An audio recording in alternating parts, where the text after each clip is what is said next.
Hello everyone. Thank you for watching these notes. We're going to be talking about the cell today. For my students, these are the objectives associated with this set of notes. So first off, take a look at the word homeostasis and use the vocabulary toolbox in the corner and see if you can come up with what this word might mean. So pause your video for a moment and jot down some ideas.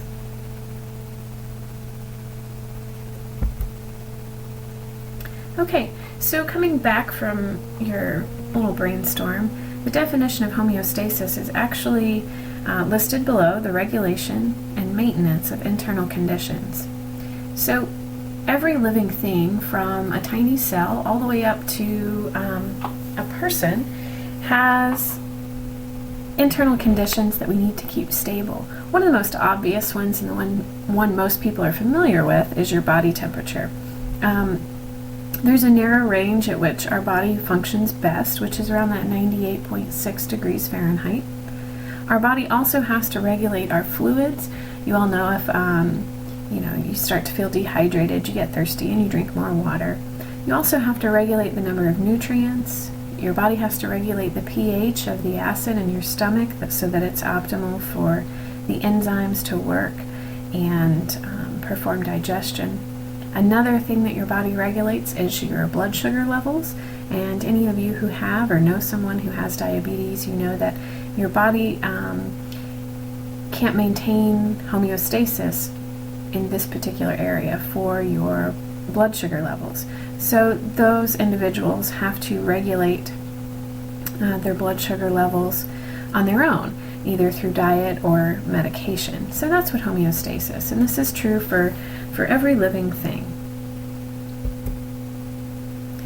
So one of the things that we'll talk about throughout the course of freshman biology is how this happens. We know that your body regulates its temperature. We know that it regulates your blood sugar levels, but how does that happen? You can pause the video and take one of those examples from the last slide and write down a few guesses.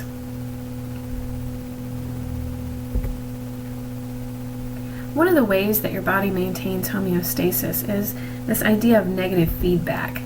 So negative feedback is kind of like a reaction to your environment, whether it's an internal environment or an external environment. So if you walk outside on a cold day without a coat on, your body notices a change in its system. It's getting colder, and so a response is caused to try and return your temperature to normal. And on the flip side of that, an example is when you get hot, you sweat, which helps to cool your skin off. So your body notices something different, a change in the system, and it attempts to regulate it. Sometimes that regulation is automatic, like sweating or goosebumps and the chills, or even releasing insulin when your blood sugar level is high. Those are things that happen automatically. But your body also can direct you to certain behaviors, such as, if it's really cold, putting on a coat, rubbing your hands together. When you're dehydrated, your body often gives you this thirsty message so that you'll get something to drink. So there are two parts. There's the automated part and then the behavior aspect. This is a nice flow chart showing a feedback loop, because it is a loop. Once the system has returned to normal, the effector, or what's going on, so in the case of when you're too hot, sweating, that turns off. So once your body has returned to a more comfortable temperature, you stop sweating. So it is a feedback loop.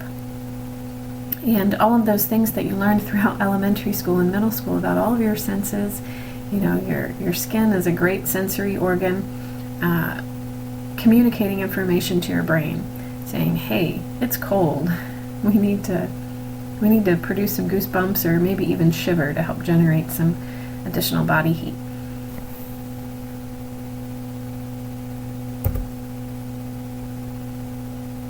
So take a moment and think about why this is important to living things. You can continue to use the examples that we've talked about, including body temperature, glucose levels, fluid levels, so water, being dehydrated. So pick a couple of these and pause the video and think for a moment about why maintaining homeostasis is important.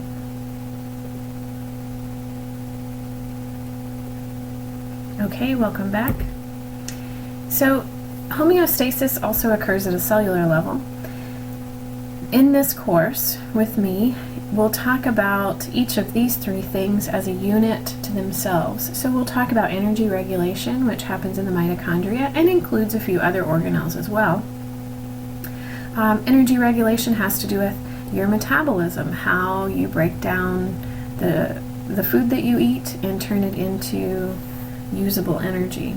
We'll also talk about protein synthesis. Proteins are very important.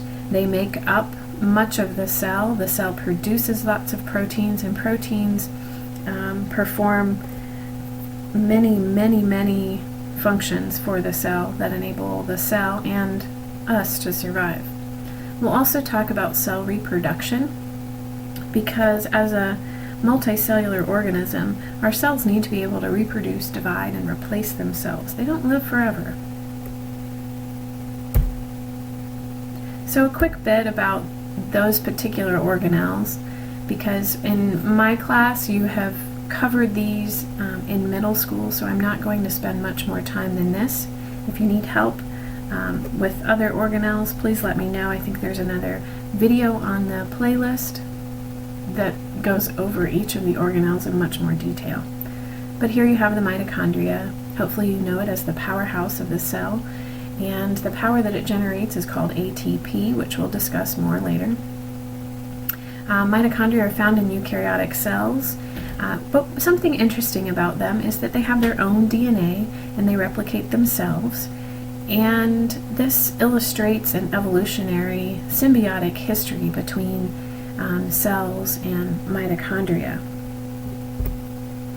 Ribosomes and the rough endoplasmic reticulum,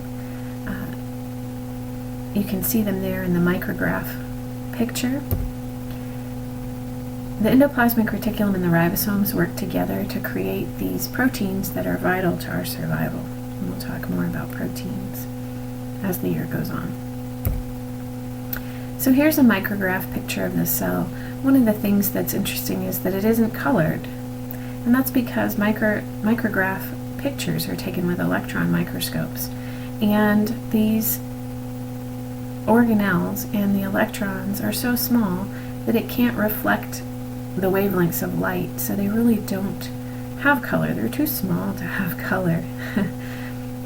But this is just to show you what a typical cell might look like.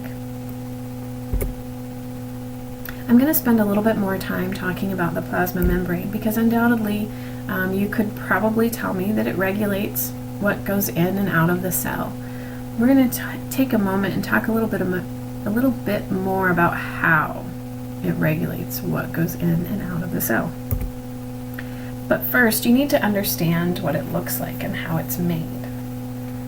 So all the membranes in the cell are plasma membranes. The cell membrane just happens to be the one on the outside.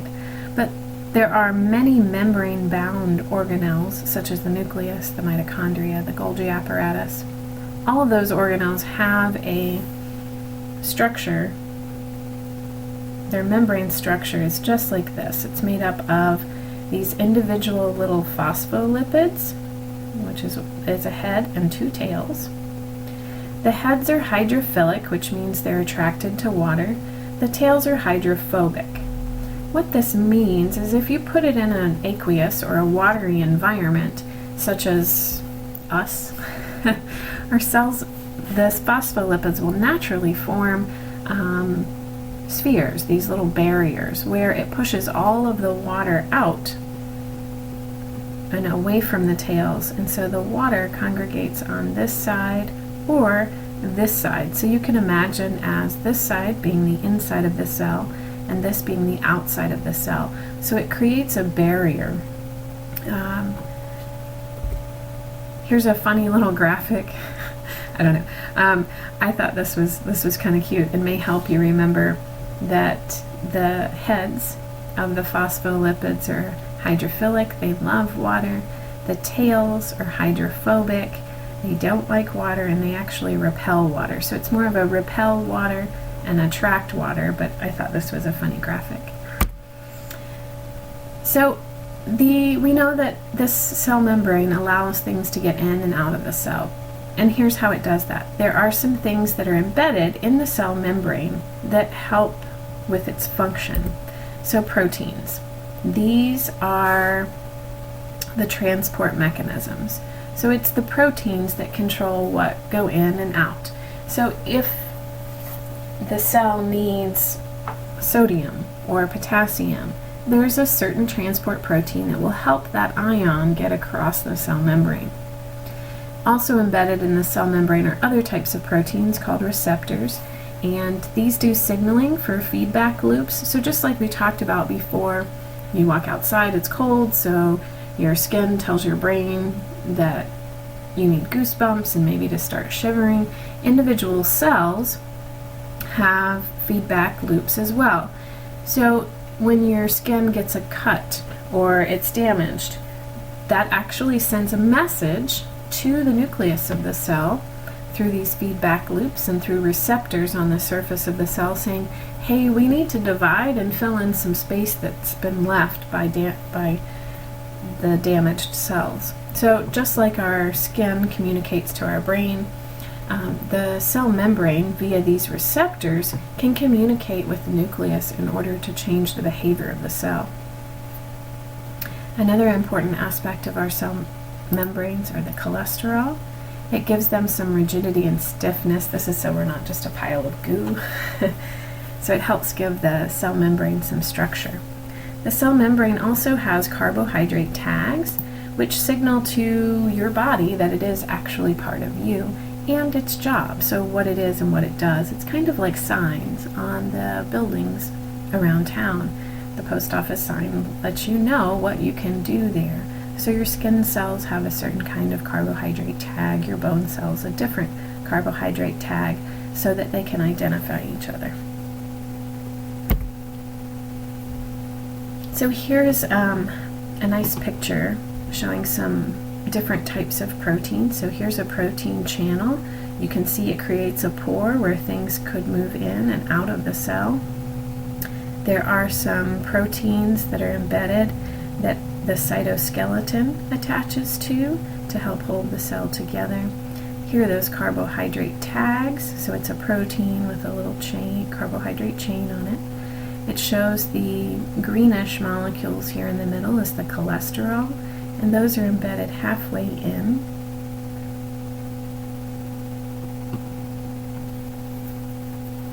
So here's a pull-out picture of the phospholipid I mentioned before, the hydrophilic and the hydrophobic sides. This is an interesting question here. Note that cholesterol is located between the fatty acid chains, which is what these are. Do you think cholesterol is polar or nonpolar? Explain your answer. And if you have had any chemistry, this is a good challenge question for you. All right, a little more about the receptor proteins. These are the three examples that I would like for you to be able to talk about. So there are growth factor receptors that signal the cell that division needs to take place. I gave that example a moment ago. There are signals for protein production that says, hey, we need some more of this particular protein. One good example of this is insulin. Another example would be the cells around the lining of your stomach produce enzymes, which are proteins that help you digest your food. So you may be getting low on those enzymes, and they will get a signal to produce more to make your digestion go smoothly. These membrane receptors can also signal physiological changes, so causing muscles to contract and relax, communicating with the nervous system, causing goosebumps, all sorts of physical changes to the cell. So we're pretty familiar with our own bodies, but let's take a moment and talk about plants, which you're familiar with because they're all around us, but what do you know about how plants do what they do? So take a moment, pause the video, and list some things that a plant might need to regulate to stay healthy.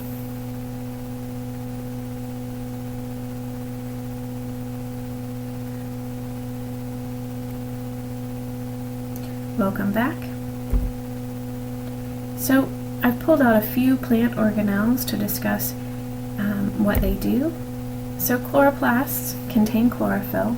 This is the site of photosynthesis. It produces sugars for the plant and used for energy. So the energy regulation part of our course, we'll talk about chloroplasts and photosynthesis.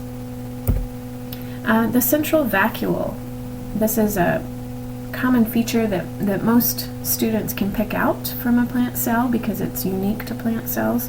And this is a huge storage container that's filled with fluids and nutrients and sort of a watery solution. And it plays an important role in the rigidity of plants, especially the soft ones. Have you ever noticed that, the small soft house plants they'll wilt, and they wilt because their central vacuole has lost some of that needed water. And when you water the plant, they fill those vacuoles back up and it makes them nice and rigid.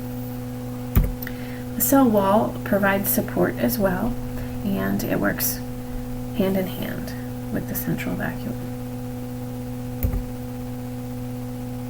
Alright, if you're in my class, we are going to do a lab.